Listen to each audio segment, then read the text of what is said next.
COP30 ends without fossil fuel phase-out agreement, the United Nations Climate Change Conference. COP30, in Belém, Brazil, concluded without securing commitments to reduce fossil fuel usage, despite demands from over 80 nations, including the UK and the EU.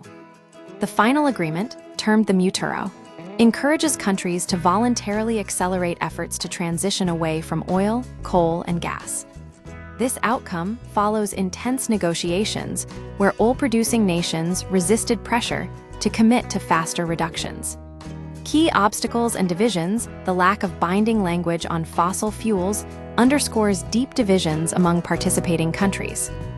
Oil-rich nations argued for the right to exploit their reserves for economic growth, while Colombia's climate delegate, Daniela Duran Gonzalez, emphasized that over 75% of global greenhouse gas emissions originate from fossil fuels, demanding direct acknowledgement of this reality. The absence of the United States delegation, after President Trump announced the country's withdrawal from the Paris Agreement, was described by veteran negotiator Jennifer Morgan as a significant hole in the negotiations. The U.S. has historically provided counterweight to oil-producing nations' resistance. Competing interests and limited progress, the outcome reflects the conflicting priorities of nations. Saudi Arabia and others maintained that each country must pursue its own economic path, regardless of climate commitments.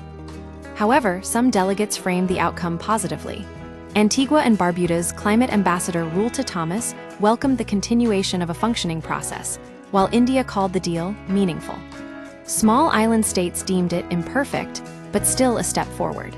Climate finance commitments, poorer nations secured promises of increased climate finance to aid adaptation efforts. Sierra Leone's Minister Jiwo Abdullahi noted a clearer recognition that historically high-emitting countries bear specific duties regarding climate finance. The failure to secure concrete reductions in fossil fuel usage at COP30 highlights the difficulty of achieving global consensus on climate action. While the talks avoided collapse, the agreement's lack of enforcement mechanisms raises serious questions about whether the world will meet its goals of limiting global warming to 1.5 degrees C.